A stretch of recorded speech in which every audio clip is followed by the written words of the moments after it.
Injil Matthew, pasal 10. Pada hari lain, Yesus mengumpulkan kami ke-12 murid-Nya, lalu memberi kuasa kepada kami untuk mengusir roh-roh jahat dan menyembuhkan segala macam penyakit. Dia mengutus kami pergi sebagai rasul-Nya.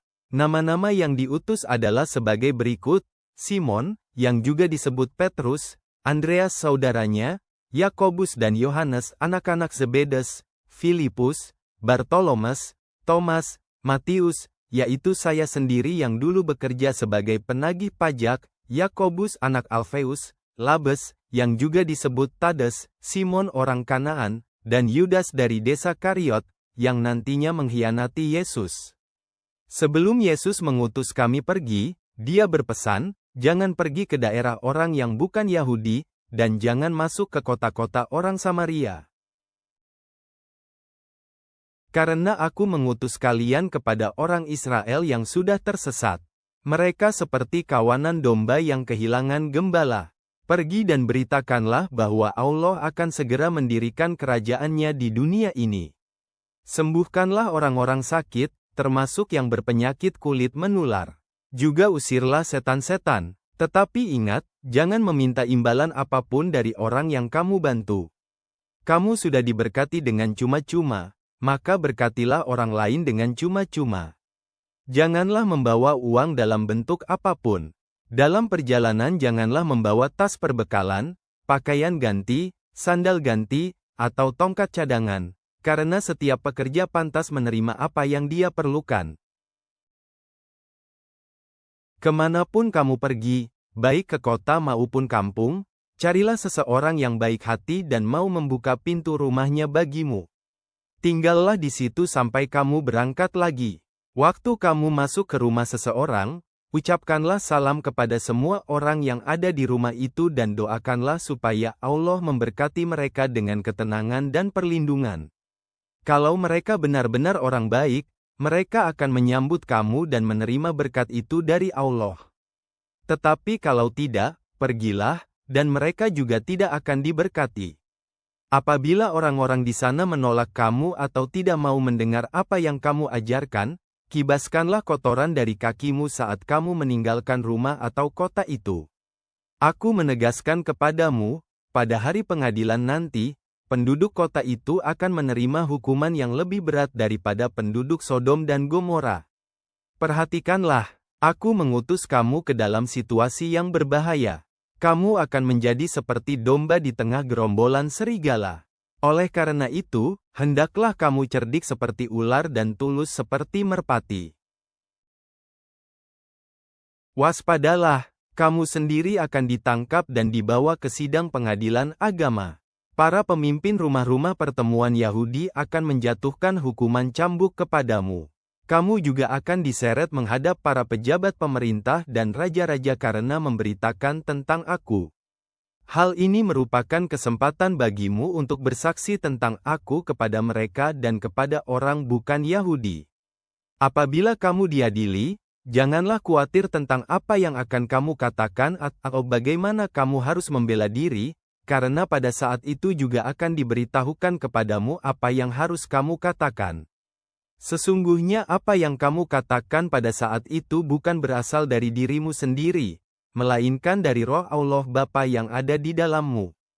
Penganiayaan terhadap kalian nanti akan sangat mengerikan, sehingga orang bahkan tega menyerahkan saudara kandung atau anaknya sendiri untuk dibunuh. Demikian juga banyak anak akan melawan dan menyerahkan orang tua mereka untuk dihukum mati. Banyak sekali orang yang akan membencimu karena kamu percaya kepadaku, tetapi bila kamu tetap setia kepadaku sampai akhir, jiwamu akan diselamatkan. Kalau kamu dianiaya di suatu kota, larilah ke kota yang lain. Karena, aku menegaskan kepada kamu semua, sebelum kalian selesai mengunjungi setiap kota di Israel, sang anak Adam sudah datang kembali.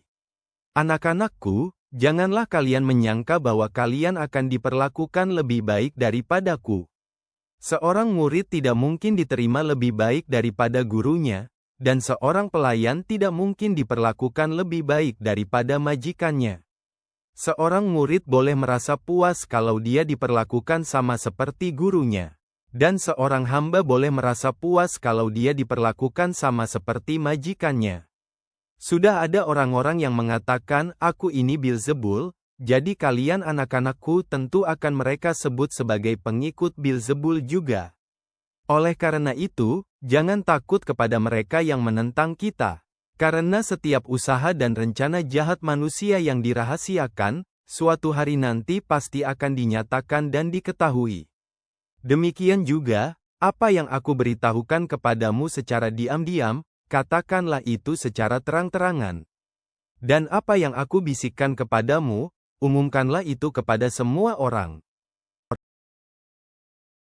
Janganlah takut kepada manusia, karena mereka hanya bisa membunuh tubuhmu, tetapi tidak dapat membunuh jiwamu.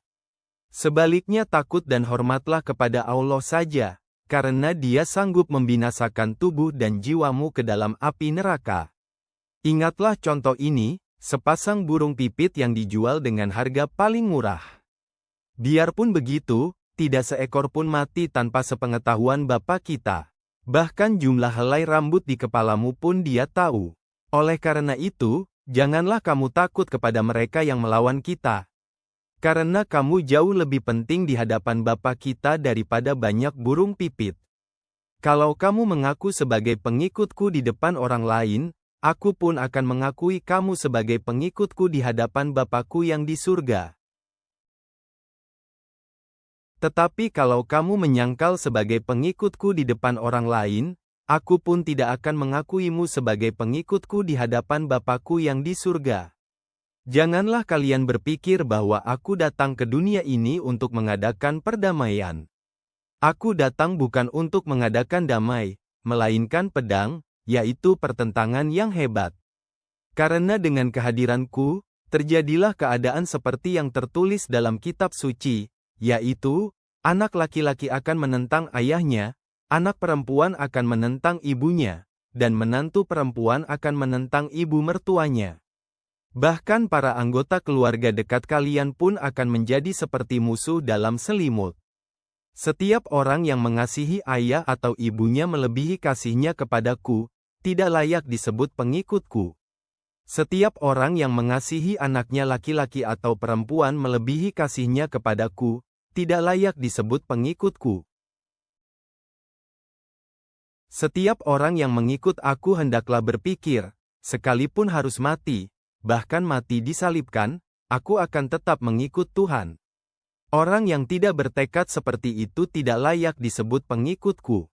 Setiap orang yang berusaha mempertahankan nyawanya tetap akan mati. Tetapi siapa yang mati dibunuh karena mengikut aku, dia akan memperoleh hidup yang kekal. Di mata Allah, orang yang menerima kalian untuk menginap di rumahnya karena dia tahu kalian adalah utusanku dianggap sama seperti menerima aku secara langsung. Dan siapapun yang menerima aku berarti menerima Allah yang mengutus aku. Siapa yang menyambut seorang nabi karena menyadari bahwa nabi itu utusan Allah, maka orang itu akan turut menerima berkat Allah seperti yang diberikan kepada seorang nabi. Dan siapa yang menyambut orang benar karena dia memang orang benar, maka orang itu akan turut menerima berkat Allah seperti yang diberikan kepada orang-orang benar. Aku menegaskan kepadamu, siapapun yang menolong salah satu pengikutku, sekalipun hanya memberi secangkir air minum kepadanya, orang itu pasti akan menerima upah dari Allah atas perbuatannya. Tuhan panen. Engkau mengutus kami sebagai domba di tengah serigala dengan pesan tentang kerajaan-Mu. Berikanlah kami keberanian dan damai sejahtera di tengah penganiayaan, dengan mengetahui bahwa Engkau mendahului kami. Semoga kami dapat memberikan dengan cuma-cuma apa yang telah kami terima dengan cuma-cuma. Jagalah kami tetap setia hingga akhir. Melalui Kristus, Tuhan kami. Amin.